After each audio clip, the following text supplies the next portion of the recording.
Besti Datuk. Saya sebenarnya, saya selalu curious. Saya selalu tengok Datuk dekat social media. Asyik bergaduh kerja. Oh, iya ke? Saya tak tahu sama itu lakonan ke, apa ke. Tapi sebenarnya soalan saya ni, siapa yang sebenarnya Datuk suka untuk bergaduh manja? Adakah kawan, keluarga ke, staff ke, atau kucing-kucing Datuk ke apa? Sebenarnya ramai tak tahu Bella. Tak lagi sedih tolong. Ramai orang tak tahu Bella. Dalam pergaduhan saya dalam sosial media itu boleh dikatakan hampir 80% konten je. Okey. Sebab kalau saya tak bergaduh, view tak banyak Bella. Saya suka orang jujur. Tepuk! Tepuk Malaysia! Saya pernah nak tanya Bella. Kalaulah boleh, orang kata apa benda kecil yang boleh buat Bella happy. Sebab Bella dah orang kata dah jadi superstar, dah sibuk kan. Something benda orang nampak kecil tapi bermakna untuk Bella. Bagi notes. Bagi note. Very simple. Pakai apa pun boleh. Tisu kerana dia macam ada notes. Bella suka membaca. Oh, suka membaca sweetnya. Apa perasaan korang bila Shopee dah 10 tahun? Bella rasa bangga dengan Shopee. Sebab bukan senang kita nak kekal. Relevan. Kekal relevan. And then masih diperkatakan sehingga hari ini. One of the best. And yeah, I'm very proud of Shopee. Tepuk untuk Shopee nombor 1!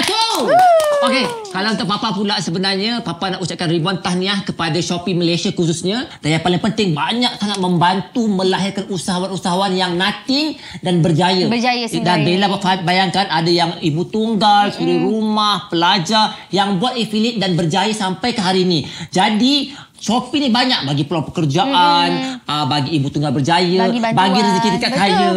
Saya Kak Bella, betul tak Besti?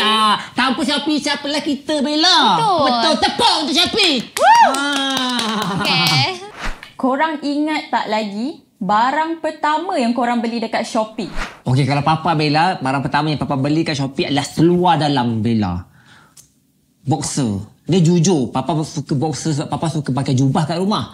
Jadi Papa beli dekat Shopee sebab murah-murah. Waktu Papa beli 6 helai RM10 je ada promosi. Kan ada macam bocor-bocor kan. Papa beli seluar boxer. Oh, Papa ingat ya? Papa ingat. Benda murah-murah memang aku selalu ingat. Bella, kalau Bella pula beli apa Bella? Bella beli mainan untuk anak. Oh, sweetnya. Untuk anak. Kalau untuk Bella, sebab dia tanya untuk Bella bukan untuk anak.